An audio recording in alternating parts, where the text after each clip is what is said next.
Imagine कीजिए, आप रात में कमरे की लाइट बंद करते हैं, फोन ऑन करते हैं, लेकिन कुछ अजीब महसूस होता है। एक ही रोशनी दो कभी तीन दिखने लगती है। दीवार पर लिखा टेक्स्ट धुंधला हो जाता है।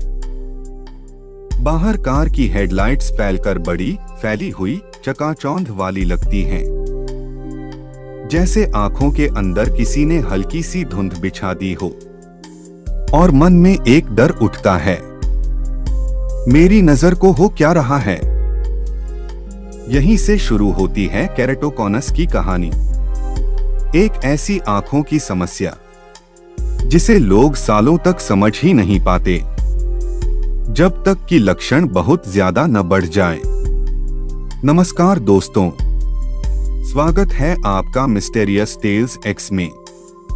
केराटोकॉनस एक ऐसी स्थिति है जिसमें कॉर्निया यानी आपकी आंख की बिल्कुल सामने वाली पारदर्शी ढाल धीरे धीरे पतली और कमजोर होने लगती है, और एक परफेक्ट गोल आकार में रहने की बजाय वह आगे की तरफ कोन, शंकु जैसी शेप बनाने लगती है।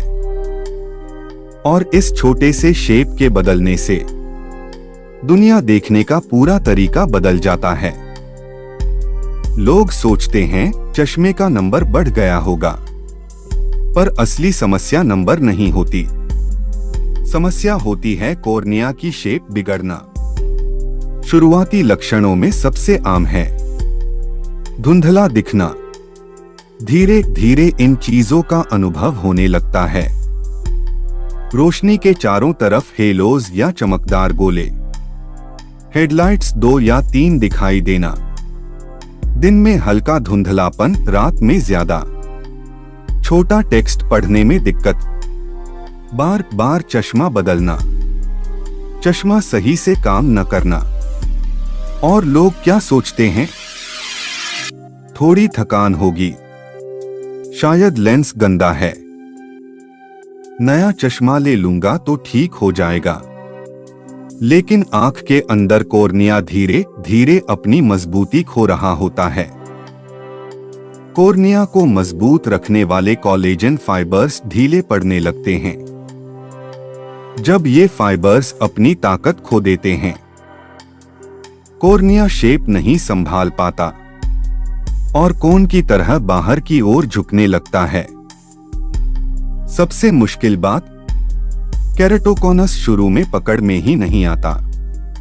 लोगों को तब पता चलता है जब यह पहले स्टेज तक पहुंच चुका होता है। इसीलिए डॉक्टर्स एक खास टेस्ट करवाने को कहते हैं, कॉर्नियल टोपोग्राफी, जो कॉर्निया का पूरा नक्शा बना देता है और बताता है कि कहां थिनिंग और बल्जिंग हो रही है। और जब पुष्टि हो जाए कि केराटोकॉनस है, सबसे बड़ा सवाल आता है, क्या C3R/C1L करवाना चाहिए? C3R एक प्रोसीजर है जिसमें आंख में एक खास विटामिन सॉल्यूशन डाला जाता है और यूवी लाइट से उसे एक्टिवेट किया जाता है। इससे कॉर्निया के कोलेजन फाइबर्स फिर से मजबूत हो जाते हैं और डिजीज रुक जाती है।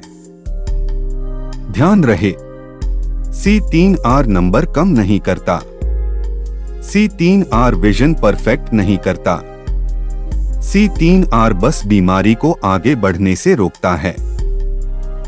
अगर हेलोज, डबल लाइट्स या ब्लर तेजी से बढ़ रहा हो, तो C3R करवाना भविष्य में बहुत बड़ी समस्या से बचा सकता है। हाँ, C3R के बाद जो डबल लाइट इफेक्ट होता है वो धीरे धीरे कम होता है, लेकिन तुरंत नहीं जाता।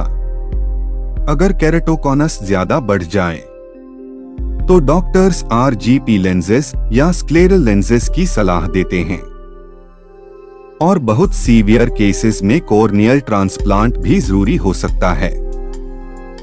लेकिन ज्यादातर लोग समय पर पकड़ लें तो ट्रांसप्लांट की जरूरत नहीं पड़ती।